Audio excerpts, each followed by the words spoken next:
Member of Southhold Black Sisters and patron for Peace in Kurdistan campaign, dear Rahila Gupta, thanks for joining us today.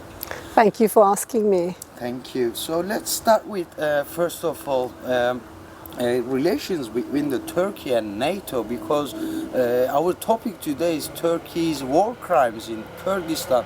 How would you like to evaluate these relations? So you're absolutely right to call it war crimes, because that is what it is. And chemical weapons are banned across the whole world, and there are many countries that are signatories to the convention, and Turkey is one of them. So it is absolutely in contravention of international law. But it's a great shame that no media in the West seems to be particularly interested in this war crime. And I would say that partly it's to do with the fact that Turkey is a NATO ally. It's very critical to the West as a bulwark against Russia and China. For the fact that it's taken in all these refugees from various parts of the world that the West does not want, for the fact that it's got the fifth largest army and it contributes its forces to various parts of the world that the UN Security Council may be involved in, the most recent being Afghanistan.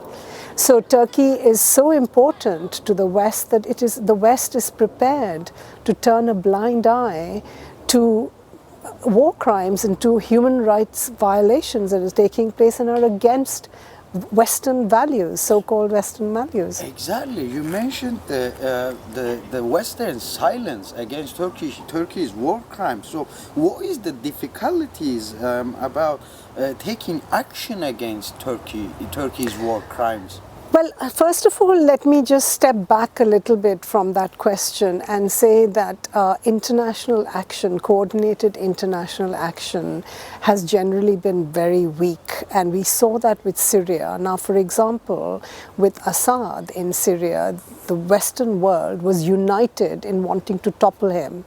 And when he dropped chemical weapons on his own people, it was a red line, according to Obama. But Obama did not take military action at that time.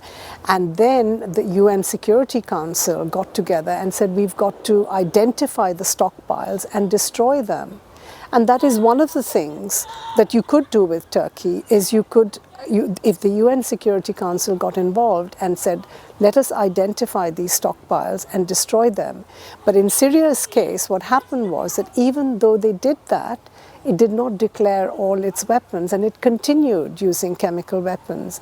Now, if the West cannot get its action together, sorted, against what is widely recognized, Assad is widely recognized as a dictator, right? But even though Erdogan is considered to be a dictator, they are going very soft on him because he's a so-called friend of the West. So if they can't do that for a so-called enemy of the West, what can you expect in terms of action against Turkey? I think, international action, those are our only routes, but actually let's not hold out too much hope. The PKK that included in the terrorist list, and that also has some relations with the Western countries are turning blind eye to Turkey's war crimes and chemical weapons usages, these kind of things. How are you going to evaluate that?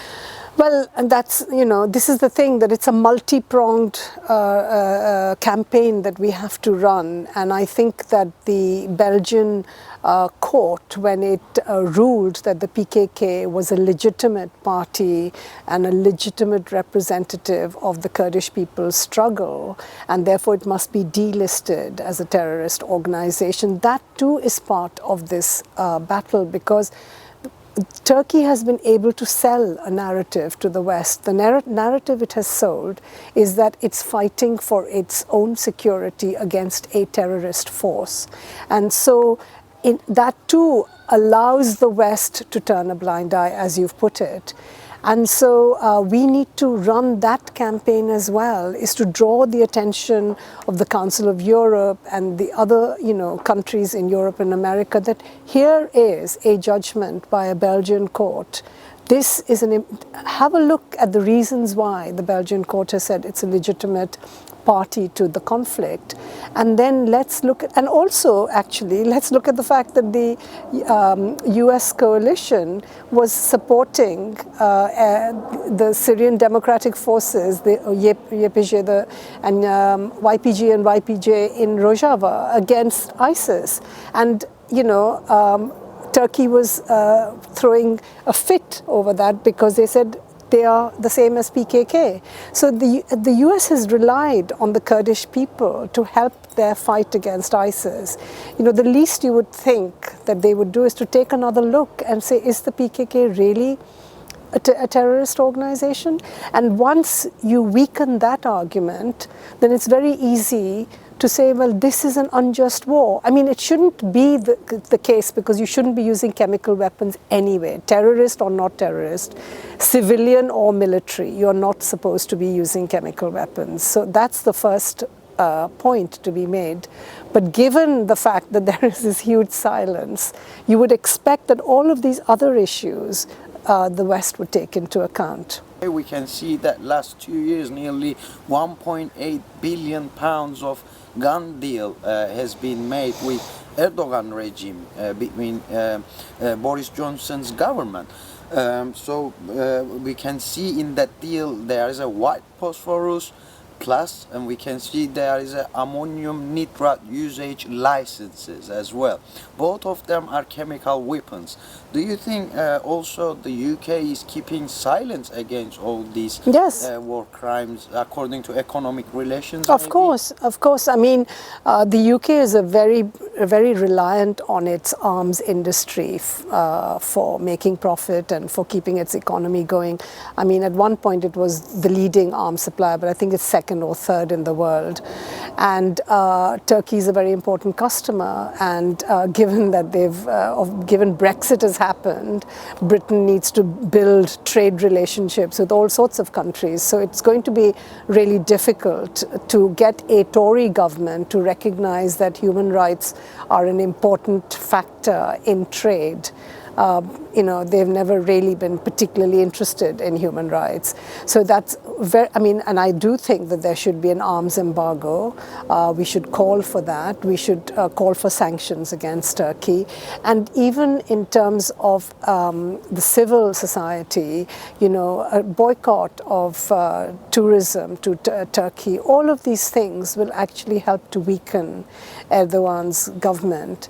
You also mentioned white phosphorus and ammonium nitrate, and from what I understand, when you're using these sorts of chemicals, which you could argue fall on either side of the divide, it becomes even harder for an investigation to say definitively that this has been used against civilians, which we know it has, because it had certainly, I think it was in Afrin, in 2019, and at that point the world did take notice. But even then, what happened? He's continuing to use chemical weapons.